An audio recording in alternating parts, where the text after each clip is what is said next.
ভক্তবৃন্দের আরাধনায় মাতৃ পূজা, লক্ষ্মী দেবীর পূজা সুসম্পন্ন হলো। তো এবার প্রথম আমাদের মূর্তি এনে লক্ষ্মী পূজা করা হয়। তো এই হচ্ছে লক্ষ্মী দেবীর প্রতিমা। তো ঘরে ঘরে সবার ঘরেই লক্ষ্মী পূজা হচ্ছে।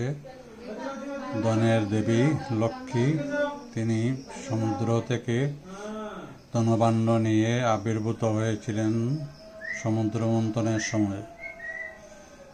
তাই লক্ষ্মী দেবীকে জানাই অনেক অনেক প্রণাম এবং নমস্কার। সবার ঘরে ঘরে ধন দৌলতে পরিপূর্ণ হয়ে উঠুক, এই আশা রাখব। তো লক্ষ্মী দেবীর সাথে আছেন নারায়ণ। তো লক্ষ্মী নারায়ণ এর পূজা আমাদের ওখানে হয়ে থাকে।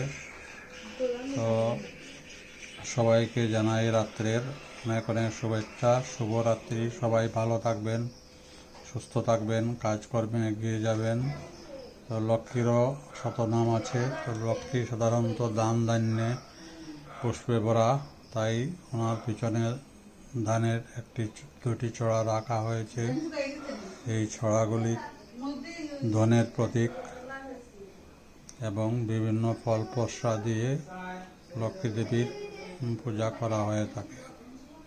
সবাইকে আবারও শুভরাত্রি জানিয়ে শেষ করলাম। কেমন লাগলো? ভালো লাগলে লাইক, কমেন্ট, শেয়ার করবেন। অনেক ধন্যবাদ। সবাই ভালো থাকবেন এবং সবাই ধনী হয়ে ওঠেন, কেউ গরিব থাকবেন না। মায়ের দয়ায় সব ধনী হন।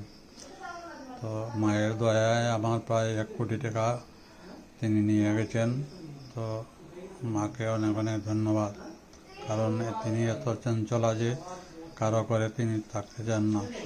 সবাইকে তিনি মনে হয় না বেশি ভালো পান বলে।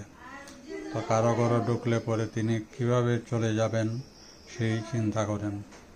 তো আমার হাত থেকে তিনি চলে গেছেন। তো অনেক অনেক ধন্যবাদ সবাইকে।